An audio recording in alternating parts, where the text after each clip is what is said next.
आज की क्लास के अंतर्गत हम देखते हैं। यहाँ पर अगर देखा जाए तो यह देखेंगे कि यह प्रश्न जो है पिछली क्लास के दिए हुए हैं, इनको हल करने की कोशिश करते हैं। देखिए, किसी भी करड़िए को जब हमें खोलना होता है तो सबसे पहले हम यह देखते हैं कि ये करनी कितने की है। तो यहाँ पर 5 लिखा है, तो इसे 5 की करनी कहते हैं। लेकिन इसे हल करने से पहले जो करनी के भीतर दिया हुआ होता है, सबसे पहले उसके हम गुणनखंड करते हैं। जैसे मैंने इसके गुणनखंड किए तो 6 4, 2 से मैंने गुणनखंड किए 3 और 2, 2 से मैंने किए 16, 2 से गुणनखंड करने पर 8, 2 से करने पर 4 और 2 से 2 बोले पर। ये जो गुणनखंड मेरे द्वारा किए गए हैं, उनकी गुणनखंड करना आप आगे आने वाली कक्षाओं में देखेंगे। जितनी भी क्लासें हैं उनके अंतर्गत इन्हें भी बताया जाएगा। लेकिन यहाँ पर अगर देखा जाए कि 2 बार इसमें पहाड़ा पड़ते हैं तो 6 बार, इसमें देंगे 8 में तो 4 बार जाएगा। इसी प्रकार से ये गुणनखंड कर लिए गए हैं। लेकिन यहाँ पर अगर देखा जाए कि 5 की करनी है तो 5 की करनी के लिए 1 2 3 4 5 यानी 5 संख्याएं जो दी गई हैं, 2 4 और 5, तो एक 5 के जोड़े बना लेंगे। और इन संख्याओं के जोड़े नहीं बन रहे हैं तो उसे ज्यों का त्यों लिख देते हैं। तो इसका सही आंसर आएगा तुम्हारा, इसमें से 2 बाहर निकल आएगा। तो मैंने 2 बाहर निकाल लिया। इसके बाद में मैंने यहाँ पर रूल लगाया और भीतर मैंने 4 लिखा। करनी 5 की दी हुई है तो मैंने 5 लिख दिया और ये आपका आंसर है। यहाँ तक समझ में आ गया होगा। इसके बाद आगे देखते हैं। देखिए, इसमें 80 बने, लेकिन ये करनी 4 की है। तो यहाँ पर सबसे पहले हम इसके गुणनखंड करने की कोशिश करते हैं। देखिए, मैं यहाँ पर इनके गुणनखंड कर लेता हूँ। यहाँ पर ही 81 के, तो मैंने गुणनखंड किए। 3 से इसको डिवाइड करेंगे तो 27 बार, 3 से इसको डिवाइड करेंगे तो 9 बार, 3 से इसको डिवाइड करेंगे 3 और 3 से डिवाइड करेंगे 3 3। लेकिन यहाँ पर अगर देखा जाए तो ये 4 दी गई है और इसमें 4 1 2 3 4, तो 4 का एक जोड़ा बन रहा है। तो इसमें से केवल और केवल 3 बाहर निकल आएगा। जितने भी विद्यार्थी हैं जिन्होंने कल के ये 2 प्रश्न किए हैं, आप इन दोनों को मिला लीजिए। इसके बाद आज की जो क्लास है उसे हम प्रारंभ करते हैं। स्थानीय मान देखिए, स्थानीय मान और ये उदाहरण चलती है।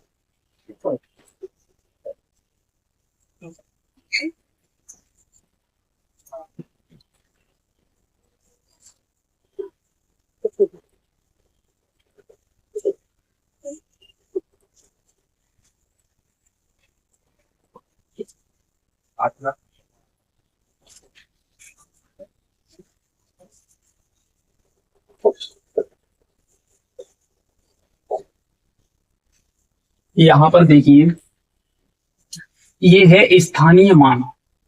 स्थानीय मान का मतलब होता है कि स्थान के हिसाब से बदलता है। यानी यदि अंक 8 यहाँ पर रखा हुआ है और यदि यही अंक 8 यहाँ पर होता तो इसका स्थानीय मान अलग होता, क्योंकि स्थानीय मान जो है वो स्थान के आधार पर बदलता है।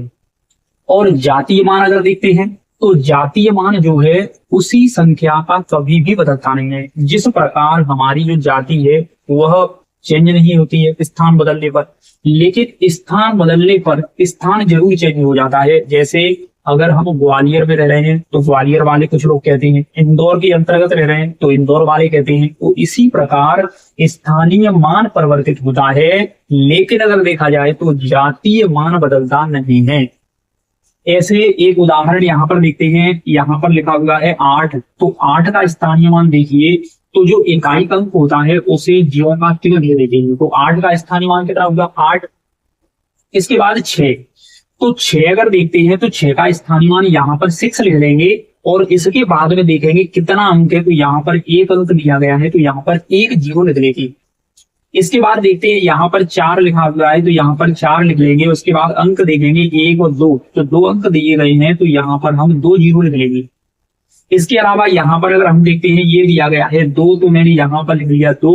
लेकिन यहाँ पर अगर देखते हैं 1 2 3 अंक दिए गए हैं तो 1 2 और 3 मैंने लिख लिया। इस प्रकार हम किसी भी संख्या के स्थानीय मान निकाल सकते हैं। इसके अलावा देखते हैं जातीय मान के बारे में। जातीय मान जातीय मान स्वयं संख्या होती है, जैसे 7 है तो 7 का जातीय मान 7 रहेगा, 6 है तो 6 का जातीय मान 6 रहेगा, 4 है तो 4 का जातीय मान 4 रहेगा, 2 है तो 2 का जातीय मान 2 रहेगा। इस प्रकार स्थानीय मान और जातीय मान जो है आज हमने देखे हैं दोनों को, और उम्मीद है कि आपको समझ में भी आ गए होंगे।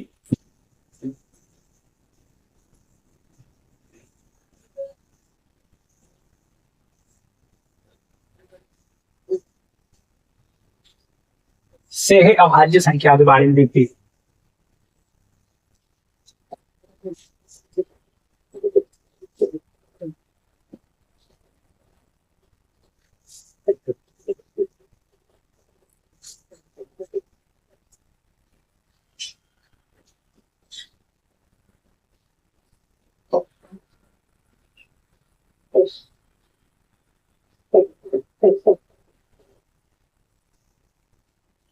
यहां पर अगर देखते हैं, हमें यह याद रखना है कि वे संख्याएं जिनमें केवल एक कॉमन होता है, ऐसी संख्याएं से अभाज्य संख्याएं कहलाती हैं।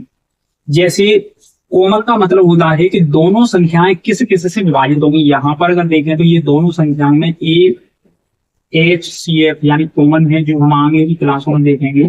कॉमन को HCF कहा जाता है। इन दोनों के अंतर्गत भी एक HCF है, HCF है। इसका अर्थ यह होता है कि ये संख्या और ये दोनों संख्याएं केवल एक से विभाजित होंगी। यहाँ पर अगर देखते हैं कि 5 और 7, तो ये दोनों संख्याएं भी केवल एक से विभाजित होती हैं। इसे ही हम सह अभाज्य संख्याएं कहते हैं।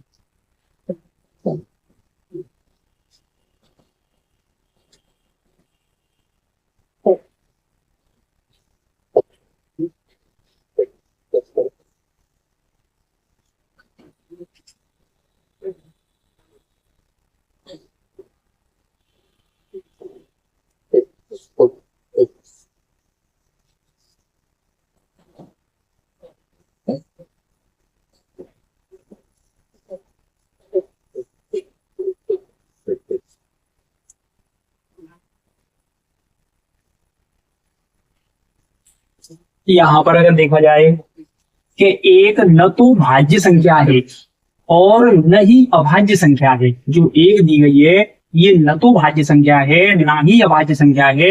एक केवल और केवल विषम संख्या के अंतर्गत आती है। एक किसके अंतर्गत आती है?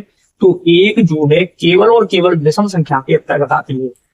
संख्याओं से संबंधित जो भी जानकारी थी वो हमने देख ली है और यहाँ पर यह जानकारी पूरी होती है।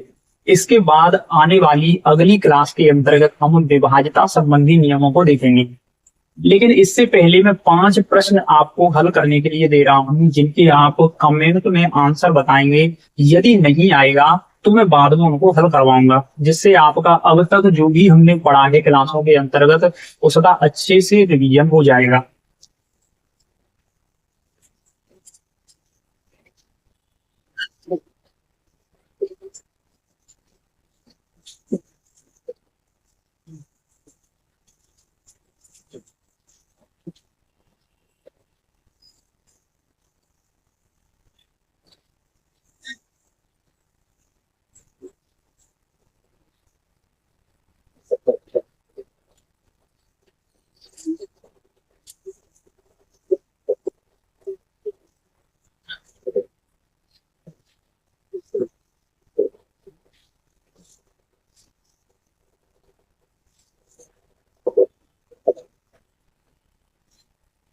मैंने यहाँ पर 4 प्रश्न लिखे हुए हैं। आप इन चारों प्रश्नों के आंसर जो है कमेंट सेक्शन में देंगे और पहले इनको अच्छे से करने की कोशिश करेंगे। इसके बाद अगली क्लास में हम विभाज्यता संबंधी नियमों को देखेंगे।